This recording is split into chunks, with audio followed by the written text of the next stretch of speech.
All right, we're back. I took a little break there because I kind of rambled about that movie, but it's funny. I looked at the cast, and there are a lot of people in it. One of the one of the leads, Tony was in Lord of the Rings, and then the black guy was in Moonlight, which was another movie that had won an award not that long ago. I have a little mint in my mouth. I swear, like these Starbucks mints, I live on them. These are like my food. Instead of having like protein bars in between meals, I just eat these mints or I have a pack of gum. But so the next thing we're going to talk about is Bryce Harper's contract. We waited 20 years to see where this man would sign, but he finally did, and he signed with the Philadelphia Phillies, where he signed 13 years, $330 million, and it is now the largest baseball contract in history. So we're going to actually break down this salary. So for 2019, which is this year, he has $10 million salary plus $20 million signing bonus paid in two installments on June 1st and November 1st, and then from 2020 to 2028, $26 million salary every year, and then from 2029 to 2031, $22 million salary annually. So for one, holy cow. And I thought A-Rod was getting a huge contract. So I think after seeing how much Manny Machado got signed by the Padres, Bryce Harper's like, dude, I'm gonna hold out. And so the Phillies, I guess, had enough money to bring him in. And I do forget that baseball, they don't have caps or any of that stuff like they do in football and basketball and other sports like that. So it was quite the sight seeing him sign for that much. So what does that mean? Eventually, our friend Mike Trout, who's on the Angels right now, is going to be a free agent one day, and you better believe this man will ask for a treasure trunk full of money, a yacht, a bear, and probably several packs of gum to get him on whatever team you're gonna go for. And who knows? Maybe the Yankees might go for him because I mean they signed Giancarlo, and Giancarlo is still, man. I can't believe I'm still. I'm not quite giving the man a problem, but he kind of regressed for a bit on his first year in the Yankees. Then he got better, and then it was quite the time watching Giancarlo on his first year on the Yankees. Hopefully, this season will be a little better for him. And then in other trading news, well, more free agency news, because Bryce Harper was a free agent when he did sign that contract. The Giants have decided to not franchise tag Landon Collins, making him a free agent right now. This scares me immensely. Landon Collins is one of the few people on the defense right now who can actually play football, and seeing him leave would just be detrimental to the whole team. The reason why they didn't franchise tag him is because they want to pay Eli Manning for another year because his contract, I guess, ends next year, if I'm correct, and they're paying him $23 million. Man, I know this guy won two Super Bowls, but his regression has been like it's been quite the ride. And though you cannot entirely blame him having no offensive line to speak of, it's still sad that we're probably going to lose a Pro Bowler, potential generational talent who could actually cover, someone who gets a crap load of interceptions, and all that other stuff, just because they can't pay him. And oh man, I don't know. I'm already thinking to the draft, even though the draft is like 12 years away. I feel like the Giants are going to get a QB finally. They're going to, even though the QB class is significantly weaker than last year. Yeah, Saquon did what he was advertised to do, but we have to really think about getting a QB. I don't know what next year's is going to look like, but they might as well just get one now and try to. But the other thing is, if they do throw him out there, and he basically gets turned into scrambled eggs, that's another problem, because then it would lessen his career. Maybe he could get, God forbid, his ACL could tear, something like that. And this man could be out for a season just because there was no offensive line to cover him. But the problem is, if you keep drafting more offensive linemen, then you'll have to basically throw paint at the wall and see what sticks, and that could not work necessarily.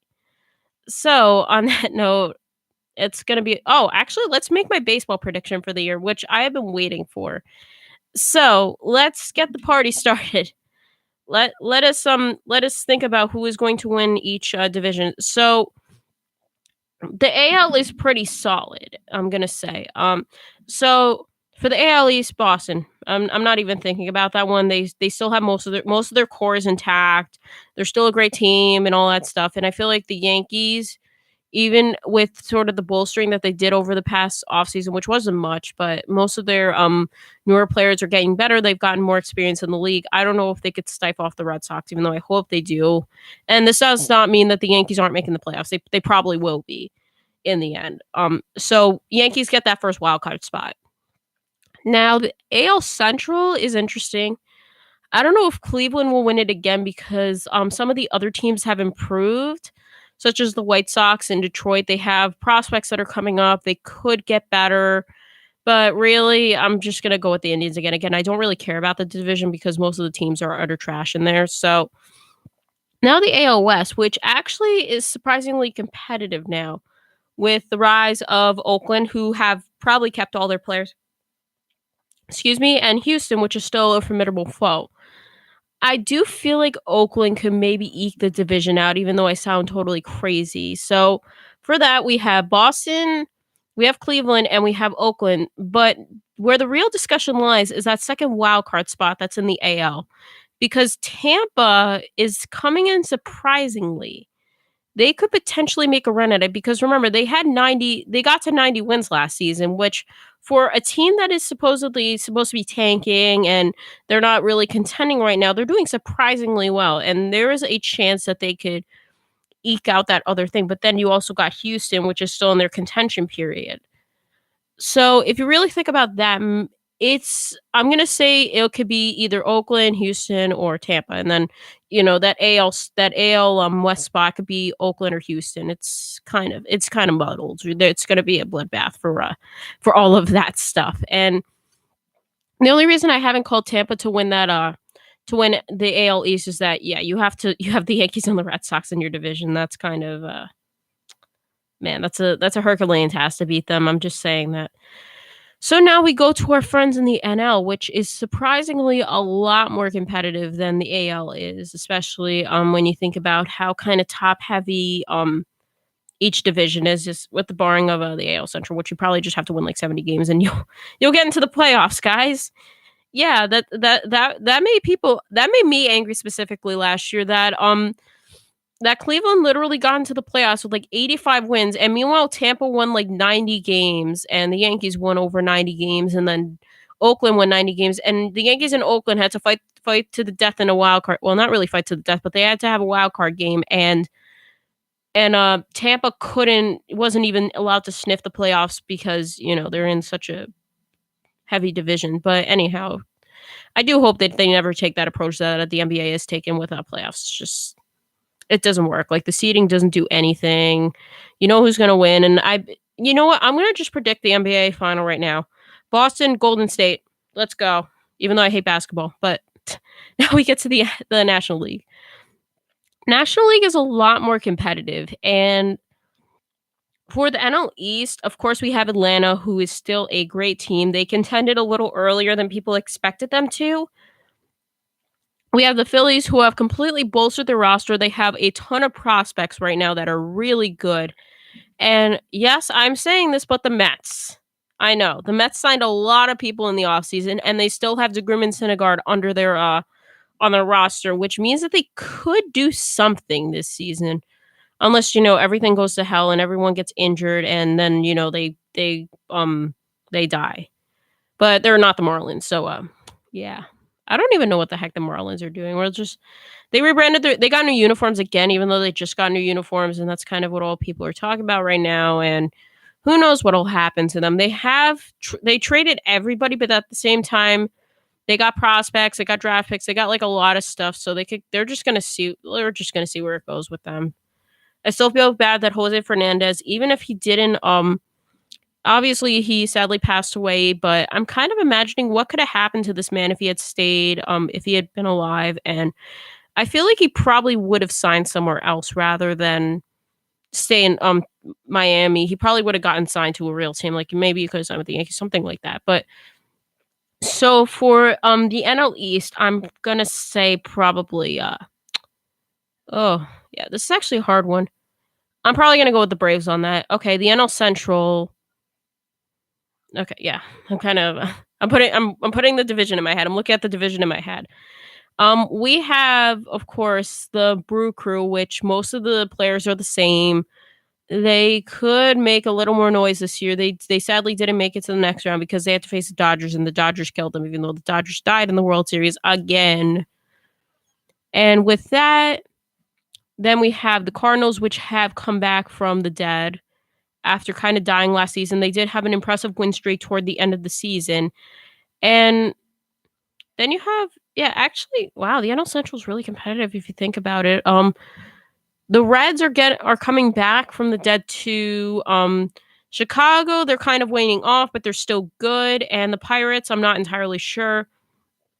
I'm gonna have to go with the Brewers. And then the NL West. Ooh, this one's a little different this year because now Manny Machado is on the Padres. Even though I feel like what he's gonna do on the Padres is basically do what he did in Baltimore, where he just carried the team on his back. However, the thing with San Diego is that they have one of the top farms in the league, which means that they have a lot of good players sitting in that minor league right now. And that could be interesting to see where those players could go because if you have Manny and then maybe you have some good bullpen arms in that farm or you have good outfielders, if they could build an actual team out of that, they could make some noise too, even if it's not necessarily winning the division because they were pretty bad last year. If they could get to 500 on a team like this year, that which is a sort of attainable goal, that could be really good for them. And then you have the